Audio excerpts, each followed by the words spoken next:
Bayangkan mendengar 67 sesi eksorsisme yang terekam dalam pita kaset tua. Bagi yang belum tahu, eksorsisme adalah praktik ritual atau religius untuk mengusir entitas spiritual jahat, atau secara singkatnya yang berarti pengusiran iblis. Ini adalah kenyataan pahit yang dialami oleh Anneliese Michel. Dia berhenti makan, mulai meminum urinnya sendiri, dan menggonggong seperti anjing di bawah meja selama berhari-hari. Apa yang sebenarnya terjadi pada Anneliese Michel hingga dia ditemukan tewas dengan berat hanya 30 kg?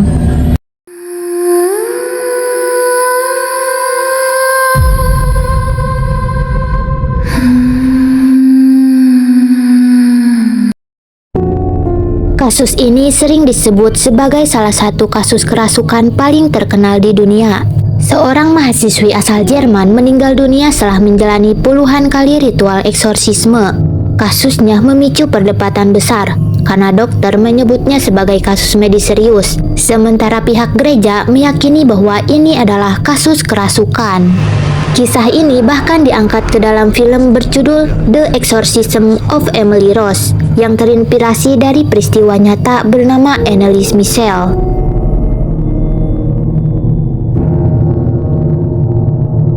Anneliese Michel lahir dengan nama Anna Elisabeth Michel pada tanggal 21 September 1952 di Bavaria, Jerman Barat, dari keluarga Katolik Roma yang sangat taat. Orang tuanya dikenal religius, disiplin, dan memegang nilai keimanan dengan sangat kuat. Sejak kecil, Anneliese tumbuh sebagai anak yang pendiam, penurut, dan tidak pernah menunjukkan perilaku menyimpang. Ia sekolah seperti anak lain pada umumnya, punya teman, dan tidak pernah tertarik pada hal-hal aneh atau okultisme. Kehidupannya sederhana dan relatif tenang, tidak ada yang mencurigakan dan tidak ada cerita mistis di masa kecilnya. Kalau melihat latar belakangnya, tidak ada satupun tanda bahwa Anneliese akan terlibat dalam salah satu kasus paling mengerikan di dunia.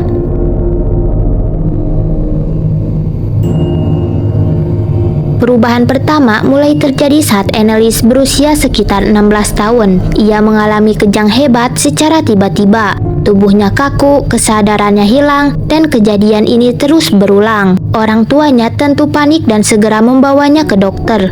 Setelah pemeriksaan, Anneliese didiagnosa menderita epilepsi lobus temporal. Penyakit ini bukan hanya memicu kejang, tapi juga bisa memengaruhi emosi, perilaku, dan persepsi seseorang terhadap realita. Dokter meresepkan obat-obatan dengan dosis yang cukup kuat. Secara teori, pengobatan ini seharusnya membantu, tapi yang terjadi justru sebaliknya. Kejangnya memang sedikit berkurang, namun kondisi mental dan perilakunya mulai berubah secara perlahan. Pada usia 17 tahun hingga 18 tahun, Anneliese mulai mengaku mendengar suara-suara aneh. Kadang ia mengatakan ada yang memanggil namanya, kadang ia juga merasa ada yang memperhatikannya. Perubahan ini masih bisa dianggap sebagai efek penyakit atau obat, tapi ada satu hal yang membuat keluarganya gelisah. Anneliese mulai menunjukkan reaksi ekstrim terhadap hal-hal religius. Setiap kali melihat salib, tubuhnya gemetar. Setiap kali diajak berdoa, kejangnya justru semakin parah. Sebagai keluarga yang sangat taat, mereka sulit menerima hal ini. Anneliese yang dulu rajin beribadah, kini menolak masuk gereja dan bahkan terlihat ketakutan saat mendengar doa. Dokter tetap berpegang pada diagnosis medis. Namun bagi keluarga Anneliese, apa yang mereka lihat setiap hari terasa terlalu ekstrim untuk dijelaskan hanya dengan istilah medis. Pada usia 19-22 tahun, kondisinya memburuk drastis. Ia mengalami depresi berat, menarik diri dari lingkungan, dan sering menangis tanpa sebab jelas. Pada titik ini, obat-obatan yang diberikan dokter tidak menunjukkan hasil signifikan, malah membuat tubuhnya semakin lemah. Keluarganya mulai percaya bahwa apa yang dialami Anneliese bukanlah sekedar penyakit biasa, apalagi setiap pengobatan medis yang dicoba tidak membawakan perbaikan, justru membuat kondisinya semakin memburuk. Di usia inilah perilaku yang paling mengganggu mulai muncul. Annelies berapa kali meminum air kencingnya sendiri dan menjilatnya dari lantai, memakan serangga hidup seperti laba-laba, dan melakukan tindakan yang menyakiti dirinya sendiri. Ia juga menunjukkan kekuatan fisik yang tidak biasa, seperti menghancurkan apel hanya dengan satu tangan. Ia hampir tidak mau makan makanan normal. Tubuhnya semakin kurus dan lemah. Orang yang pertama kali mengetahui bahwa Annelies telah dirasuki oleh roh jahat adalah seorang wanita tua yang mendampingi Annelies ketika ia sedang berziarah. Wanita itu menyadari keanehan pada diri Annelies ketika Annelies berulang kali menghindar ketika melewati lukisan Yesus. Annelies juga menolak ketika diberi air suci dari sumber mata air.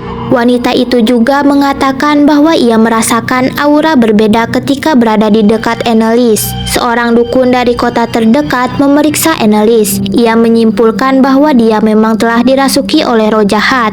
Orang tua Annelies meminta ritual pengusiran roh jahat kepada dukun itu. Namun dukun itu menolak. Akhirnya mereka meminta bantuan kepada uskup setempat. Orang tua Annelies yang putus asa kemudian meminta bantuan kepada seorang uskup untuk menyembuhkannya. Uskup yang bernama Joseph ini kemudian menugaskan dua orang pendeta, yaitu Pastor Arnold dan Pendeta Alt. Keduanya ditugaskan oleh sang uskup untuk melakukan ritual pengusiran besar terhadap Annelies. Ritual eksorsis yang dilakukan kedua pendeta ini berdasarkan pada ritual Romanum, sesuai dengan gereja Katolik yang berlaku pada abad ke-17. Pastor Arnold adalah mantan misionaris di Cina, sedangkan pendeta Alt adalah seorang pendeta biasa di tempat asalnya. Mereka berdua melakukan ritual pengusiran roh jahat terhadap Annelies selama 10 bulan, yang terdiri dari 67 sesi. Setiap minggu kadang dilakukan 1 atau 2 sesi ritual. Beberapa sesi bahkan berlangsung hingga 4 jam.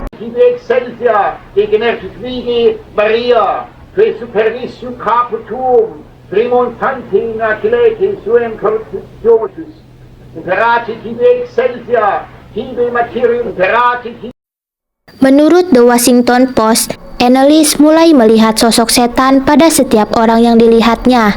Semua ini mungkin menjelaskan mengapa Annelies sering histeris secara tiba-tiba. Bahkan kedua pendeta itu yakin bahwa sejak mereka melakukan ritual pengusiran, roh yang merasuki Annelies malah semakin memperparah keadaan Annelies. Annelies sendiri mengatakan kepada dua pendeta itu bahwa ada beberapa roh yang kini merasuki dirinya. Dia menyebutkan ada roh Judas, Hilter, Nero, Cain, Fleshman, dan yang paling kuat yaitu Lucifer. Dia juga menyebutkan bahwa sisi gelap dari dirinya juga ikut merasuki dirinya.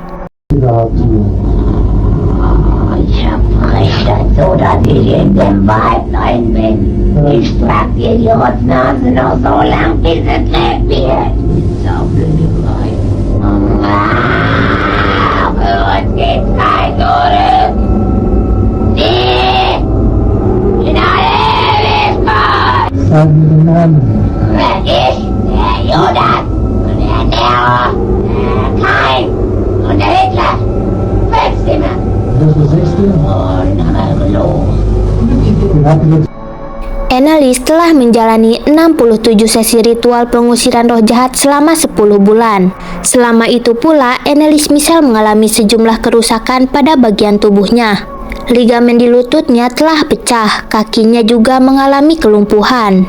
Belum ada keterangan pasti mengenai penyebab Annelies dirasuki oleh roh-roh itu. Dia adalah seorang yang religius, begitu juga dengan keluarganya. Pada tanggal 1 Juli 1976, Annelies Michelle ditemukan telah meninggal di usia 23 tahun. Menurut otopsi, Annelies meninggal akibat dehidrasi parah dan kekurangan gizi. Sebelum kematiannya, Annelies selalu menolak untuk makan. Dia percaya bahwa tindakan itu akan mempercepat kematiannya, dan itu satu-satunya cara untuk mengusir roh-roh jahat yang tengah merasukinya. Tentunya hal ini membuat kedua orang tuanya sangat sedih. Sebelum kematiannya, Annelies sempat mengutarakan kata-kata terakhirnya, "Beg for absolution." Ini ditunjukkan kepada dua pendeta yang telah berusaha menolongnya, dan untuk ibunya, ia berkata, "Mother, I'm afraid." Pengadilan setempat menjatuhkan hukuman 6 bulan masa percobaan hukuman terhadap kedua pendeta tadi dan keluarga Anneliese. Tuduhannya adalah mereka dianggap menghalangi upaya medis untuk melakukan pertolongan terhadap Anneliese. Namun seorang pengacara membela mereka karena merasa apa yang dilakukan pihak keluarga dan pendeta tadi adalah upaya untuk menyembuhkan Anneliese. Sekarang mari kita lihat dari dua sudut pandang ini, antara medis dan mistis. Kalau kita melihat kasus Anneliese dari sudut pandang medis, Anneliese mulai mengalami kejang sejak usia 16 tahun dan didiagnosis epilepsi lobus temporal. Ini adalah jenis epilepsi yang tidak hanya menyerang fisik, tapi juga pikiran dan emosi. Penderita kondisi ini bisa mengalami halusinasi suara, delusi religius ekstrim, perasaan seperti ada makhluk lain di dalam tubuhnya. Seiring waktu, Anneliese juga diduga mengalami psikosis dan depresi berat. Apa yang dianggap sebagai suara iblis menurut medis bisa dijelaskan sebagai gangguan saraf dan mental yang parah. Masalahnya, obat dan anti kejang yang diberikan tidak bekerja efektif. Efek sampingnya justru memperburuk kondisi fisik dan mental Anneliese. Saat eksorsisme dilakukan, ia berhenti makan dan minum.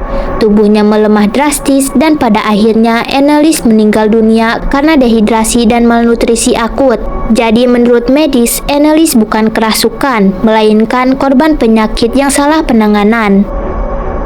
Dari sisi mistis, apa yang dialami Anneliese Michel bukanlah penyakit biasa. Pendeta yang menangani kasus ini percaya bahwa Anneliese kerasukan iblis tingkat tinggi, bukan satu tapi 6 entitas religius yang menguasai tubuhnya. Saat ritual eksorsisme berlangsung, dari mulut Anneliese terdengar suara yang mengaku sebagai Lucifer, Judas, Nero, Cain, Helter, dan satu entitas misterius bernama Fleshman. Dari 6 entitas yang mengaku merasuki Anneliese Michel, nama Fleshman adalah yang paling misterius. Fleshman disebut sebagai arwah pendeta yang dikutuk. Menurut pengakuan saat eksorsisme, ia adalah seorang pastor yang mengkhianati sumpah sucinya dan akhirnya dihukum masuk neraka. Yang membuat merinding, Fleshman mengaku ia masih memakai jubah pendeta, namun wajahnya telah rusak dan busuk sebagai simbol kehancuran iman. Setiap suara memiliki nada dan karakter berbeda, seolah-olah ada banyak makhluk berbicara dari satu tubuh.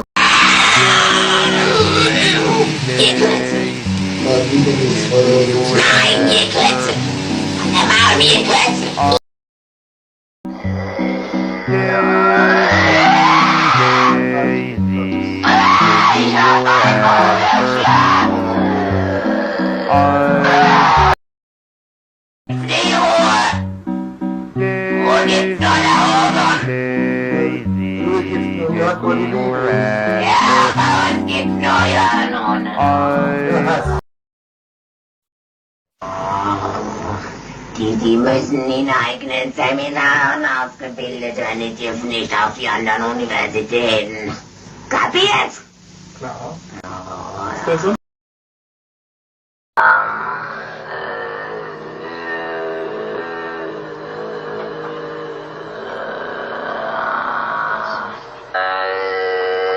Im Namen deines seligen Jungfrau, im Namen Jesu.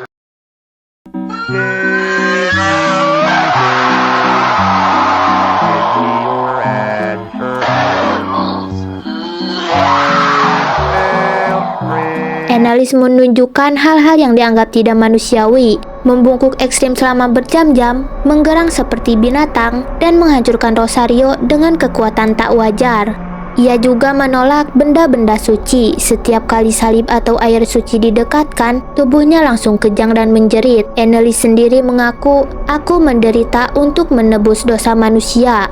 Dan ada fakta yang sangat mengejutkan dalam kasus ini. 4 tahun sebelum Anneliese Michel lahir, ibunya melahirkan seorang anak hasil hubungan gelapnya yang bernama Martha. Ketika Anneliese masih kecil, ibu Anneliese mendorongnya untuk melakukan penebusan dosa atas dosa yang dilakukan oleh ibunya dahulu.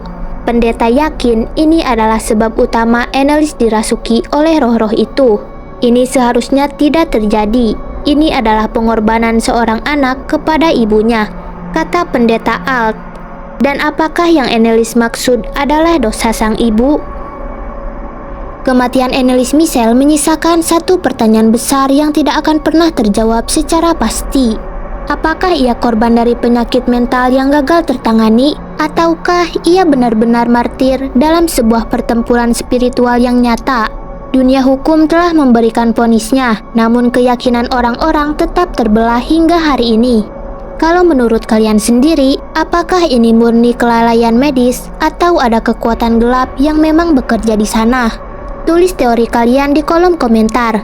Saya ingin tahu sudut pandang kalian. Jika kalian suka pembahasan kasus misteri yang mendalam seperti ini, jangan lupa klik tombol subscribe dan nyalakan lonceng notifikasinya. Masih banyak kasus tak terpecahkan yang akan kita bedah di video selanjutnya. Saya Eva, sampai jumpa di misteri berikutnya.